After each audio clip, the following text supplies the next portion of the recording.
অবৈধ বাংলাদেশি বলে ভারত সীমান্তে প্রতিদিনই পুশিন করছে, অথচ বাংলাদেশেও কয়েক লাখ অবৈধ ভারতীয় আছে। ফলে স্বাভাবিকভাবেই পুশ ইনের জবাবে পুশব্যাকের কথাও জোরে সোরে আলোচনা হচ্ছে। কিন্তু বাংলাদেশ কর্তৃপক্ষ পুশব্যাকে রাজি না। ভারত পুশ ইন করলেও আইনের প্রতি শ্রদ্ধা রেখে এগোতে চাইছে ঢাকা। পেহেলগামে ভারত পাকিস্তান সংঘাত শুরুর পর থেকেই এই প্রবণতা আরও তীব্র হয়েছে। ৪ থেকে ২১ মে পর্যন্ত অন্তত ৬০৫ জনকে বাংলাদেশে ঢুকিয়ে দেওয়া হয়েছে বলে বিজিবি সূত্রে জানা গেছে। শুধু ব্রাহ্মণবাড়িয়া সীমান্ত দিয়েই আরও ৭৫০ জন পুশ ইনের চেষ্টা হয়েছে। আর খাগড়াছড়ি সীমান্তের ওপারে জড়ো করা হয়েছে প্রায় ২০০ থেকে ৩০০ জন। বাংলাদেশের পররাষ্ট্র মন্ত্রণালয় ইতোমধ্যে দিল্লিকে ৪ দফা কূটনৈতিক চিঠি পাঠালেও কোনো কার্যকর সাড়া পাওয়া যায়নি। বিজিবির লিখিত ও মৌখিক প্রতিবাদও উপেক্ষিত থেকে যাচ্ছে।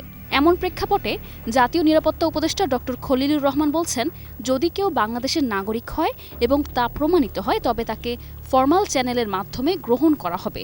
তবে বেআইনি পুশ ইন কখনোই গ্রহণযোগ্য নয়। ভারত অভ্যন্তরীণ উত্তেজনা ও অস্থিরতার প্রভাব বাংলাদেশে ফেলতেই এই পন্থা নিচ্ছে। নিরাপত্তা বিশ্লেষকদের মতে ভারতের এমন আচরণ কেবল কূটনৈতিক শিষ্টাচার লঙ্ঘন নয়, বরং ১৯৭৫ সালের সীমান্ত নির্দেশিকা ও ২০১১ সালের বিজিবি বিএসএফ সমঝোতারও পরিপন্থী। স্বরাষ্ট্র উপদেষ্টা অবসরপ্রাপ্ত লেফটেন্যান্ট জেনারেল জাহাঙ্গীর আলম চৌধুরী বলেন, ভারতের মতো করে আমরা কাউকে পুশ ব্যাক করি না। অবৈধ ভারতীয়দের প্রপার চ্যানেলে ফেরত পাঠানো হবে। রোহিঙ্গা কিংবা ইউএনএইচসিআর এর কার্ডধারী কেউ থাকলে তাদের ক্ষেত্রেও প্রক্রিয়া মেনেই ব্যবস্থা নেওয়া হবে।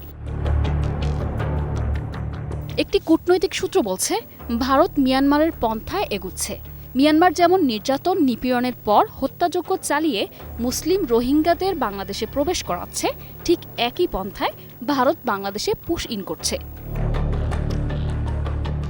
ভারত অতীতে যেমন জিয়াউর রহমান সরকারকে নানাভাবে বাধাগ্রস্ত করে ভারতের অনুগামী করার চেষ্টা করেছে, কিন্তু পারেনি, ঠিক তেমনিভাবে অন্তর্বর্তীকালীন সরকারকে চাপে ফেলতে একটি পরিকল্পিত পদক্ষেপ। তবে প্রফেসর ইউনূসের নেতৃত্বাধীন সরকার ভারতীয় সম্প্রসারণবাদের বিরুদ্ধে ভারসাম্যপূর্ণ ও কঠোর অবস্থান নিয়েছে, যা স্বস্তির বার্তা দিচ্ছে কূটনৈতিক ও নিরাপত্তা বিশ্লেষকদের। News desk, ২১ television.